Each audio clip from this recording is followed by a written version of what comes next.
Well, guys, it looks like it's official. Gervonta's next opponent is going to be against Jake Paul, a lightweight against a cruiserweight.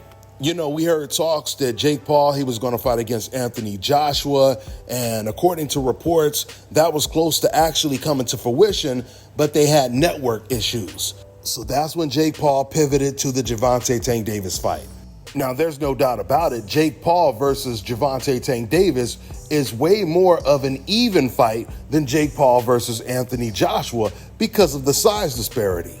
Now, before we get deeper into this, let's not forget Canelo Alvarez, he was actually planning on fighting Jake Paul before Turkey Al-Sheikh. He completely talked him out of that fight. Now, when it comes to Gervonta, everyone was expecting him to take the Lamont Roach rematch. The fact that he chose to fight Jake Paul over Lamont Roach in a rematch, it kind of suggests that maybe this will be Gervonta's last fight.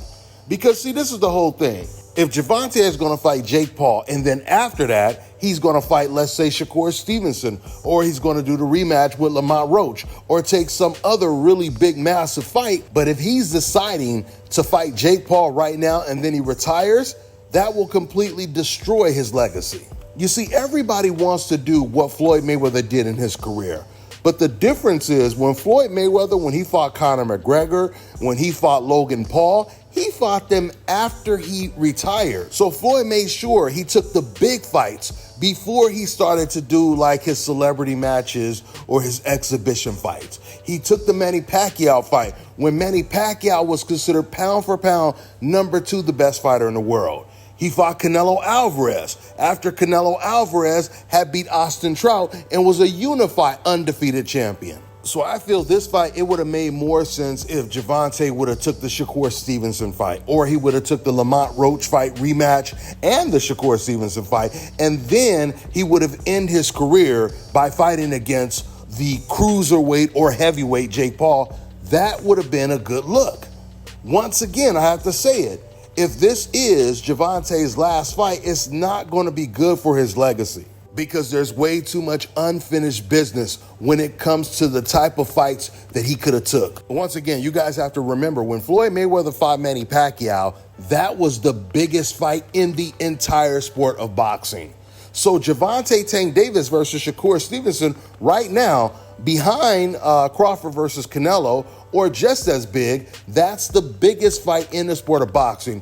At least fights that can really happen, because when it comes to Canelo versus David Benavidez, we know Canelo, he will never fight David Benavidez. The only way Canelo would even consider fighting David is if David were to suffer a loss. So at the end of the day, in terms of entertainment, this is going to definitely do big numbers. A lot of people, everyone is going to be tuning in to watch this fight, but it doesn't do too much for Gervonta's legacy. But the way Gervonta has been talking and the stuff that he's been posting recently, it sounds like he really doesn't care what fans think.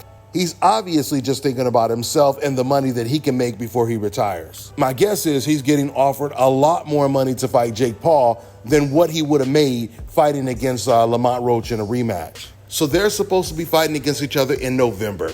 We'll find out soon if this fight, it means that this is somewhat of a semi-retirement fight for Gervonta Tank Davis. Now, the really good news when it comes to this whole dynamic is the fact that Shakur Stevenson and Lamont Roach, they have already agreed to fight against each other if Gervonta decides to pull out of the rematch. So right now, Shakur, he has a lot of options. He's trying to get the Teofimo Lopez fight, and if Teo doesn't take that fight, then Shakur, he can get the Lamont Roach fight, which would be a really good fight. So I believe this move from Gervonta, it means Shakur Stevenson, he's damn near guaranteed to be in a big fight in his very next fight. Now, Gervonta, he did say before he retires, he has to fight Shakur Stevenson and Devin Haney, and I think he named somebody else.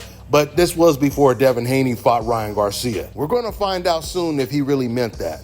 With that being said, I'm going to wrap this video up. I'm going to leave you guys with the clip of Turkey Al-Sheikh explaining how he talked Canelo Alvarez out of taking the Jake Paul fight. Because if it wasn't for Turkey, Canelo, he would have fought Jake Paul in May instead of fighting the Cuban. Now, once again, by way of contrast, when it comes to entertainment, there's no doubt about it, the smaller fighter against Jake Paul, it makes more sense than Anthony Joshua or Canelo fighting Jake Paul. They're just too close to his size. It's too much of a mismatch. But Jake Paul versus a lightweight, that's the perfect handicap for Jake Paul, even though he's still going to be a massive underdog, I assume. And speaking of that, Gervonta, he better make sure he knocks him out. Now, Lamont Roach, he just reacted to this news. He put up this post. He said, "Told y'all, LOL," with a whole bunch of duck emojis.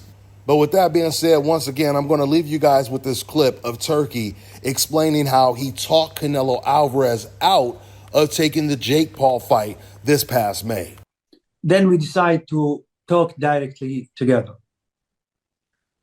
Then we have agreements to have 3 fights between Riyadh season and Canelo. It starts from September, him against the legend Crawford. And I think this is the biggest fight in boxing in this time. For sure. And maybe forever. We don't know. Then we will have another fight. It is open between February until May 26, and third fight in March, in September to October 26. And he said to us and asked us, he doesn't want to announce it until he announced and finished the deal about the May fight. He wants to fight in May. And he asked us if we are interested to have this fight. We say to him, it depends about who against and the situation in this fight. But we say to him, please, brother, choose great fight because we are building for the big fight. Him and Crawford accept to fight in Saudi Arabia, the big fight. But we, as a Riyadh season, know how is big this fight and also how is important, especially in America. For that, we prefer to do it in Vegas. This is the only condition. Then, in the last 2 weeks, we start to hear the rumors about this fight. And in the last 48 hours, we heard it is close. Then it is not for our benefit because we are building the big fight against Crawford. We want him to fight, good fight, great fight in May. I will be honest with you. Mm-hmm. I start in the last 48 hours giving wrong information to everyone to make them go to another side. And when I know that big appointment between one big platform and the camp of the 2 fighters, and there is people starting to doing posters and choosing arena and choosing where is the conference will be. Then I finish the deal in 5 minutes. I call Canelo directly and I said to him, hello, brother.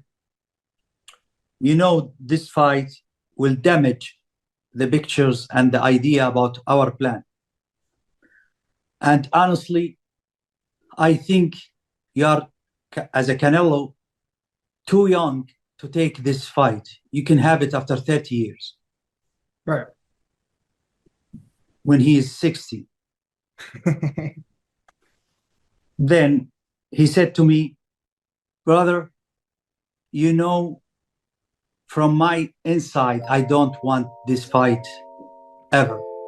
But I said to you, take the May fight. I don't have something in the table and I must fight before Crawford. And we discuss, and in 5 minutes, we closing the deal.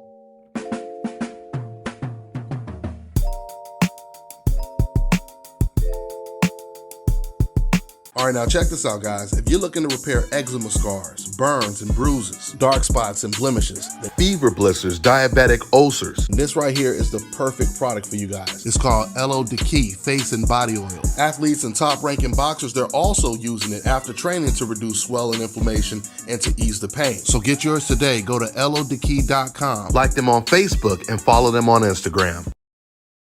Let me tell you guys about Issa Israel Law Firm. It is a full-service legal practice based in Denver, Colorado, an emerging hub for combat sports and high-altitude training. If you're a fighter inside or outside of the ring and you need a law firm you can trust to fight for you, visit thefighterfirm.com or email help@iilawfirm.com. Legal representation is usually limited to plaintiffs or defendants in Colorado, but iFirm can help anyone in the world with trademarking their business name, logos, and U.S. immigration issues. This brother has been my attorney for a while and helped guide me through all kinds of business and civil issues, so make sure you guys go to thefighterfirm.com.